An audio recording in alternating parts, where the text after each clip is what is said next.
అమ్మా నాన్న అనాథల పుణ్యక్షేత్రం.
As part of our donation, today also we have come to Amma Nana Anath Ashram, donate some groceries which were collected during our visits of Sri Chaudeshwari Amma, who has come from Bangalore. Whatever we have collected during that visits at Hyderabad and Secunderabad, part of that we have donated today, and we appreciate that Amma Nana management is doing a human service to the poor people of this area. And also we have seen lot of developments. Last year we have seen something. This year we are seeing totally a changed atmosphere in this Amma Nana Ashram. I pray Holy Mother Goddess Sri Chaudeshwari Devi bless them, the authorities of this Amma Nana, to develop more and more to help the poor and downtrodden of the society.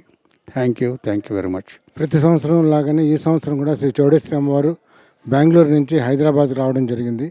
Hyderabad, Secunderabad నగరాల్లో ఉన్న వివిధ ప్రాంతాల్లో ఉన్న భక్తుల కోసం అమ్మవారిని వారి వారి ఇంటికి తీసుకెళ్ళి అభిషేకము, అర్చనలు, పూజలు అవి చేయించి వారు సమర్పించిన ఒడి బియ్యాన్ని అమ్మా నాన్న అనాథ శరణాలయానికి 350 కిలోల బియ్యము, ఒక 70 కిలోల బెల్లము, 70 కిలోల పెసరపప్పు, 40 కిలోల ఎండు కొబ్బరి, అమ్మవారికి వచ్చిన చీరలు, రవికి గుడ్డలు అన్నీ కూడా ఇవ్వడం జరిగింది.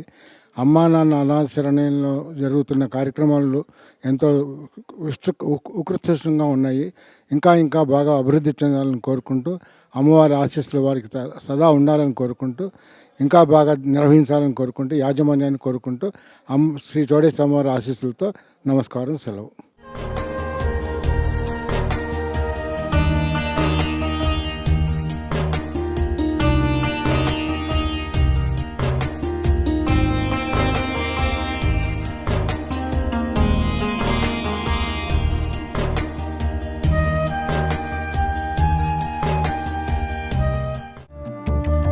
అమ్మా నాన్న అనాథల పుణ్యక్షేత్రం, అమ్మా నాన్న అనాథల పుణ్యక్షేత్రం.